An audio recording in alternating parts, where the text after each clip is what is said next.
আপনি দেখেননি এই বোবা শয়তান কোন সাহসে রসুলের সুন্নাতকে ব্যঙ্গ করে, বুকে হাত বাঁধা নিয়ে ব্যঙ্গ করেছে আপনি দেখেননি, পায়ের সাথে পা মিলিয়ে দাঁড়ানোর ব্যঙ্গ করেছে আপনি দেখেননি, রাফাল ইয়াদাইন কোরআনে ব্যঙ্গ করেছে আপনি দেখেননি।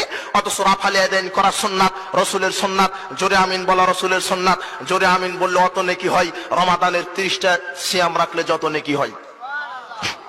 আপনাকে দেখাই, বুখারী খুলেন 780 নম্বর হাদিস। এই মুফতি আপনি খুলেন, ইযা আম্মানাল ইমাম, যখন ইমাম আমিন বলে কিভাবে? আমিন। এই যে ইমাম আমিন বললো কিনা? ইযা আম্মানাল ইমাম, যখন ইমাম আমিন বলে আমিন, ইমাম আমিন বললো কিনা? ফাআমিনু, পিছু যারা তোমরা মুক্তাদি আসো তোমরাও ইমামের সাথে আমিন বলো। ইমাম যদি চুপে আমিন বলে মুক্তাদিরা শুনতে পাবে? মুক্তাদিরা আমিন বলতে পারবে?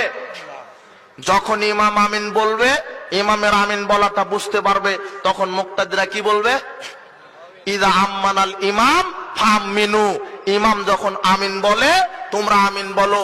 ফাইন্নাহু তামিনুহু তামিনাল মালাইকা, ফাইন্নাহু ওয়াফাকা তামিনুহু তামিনাল মালাইকা।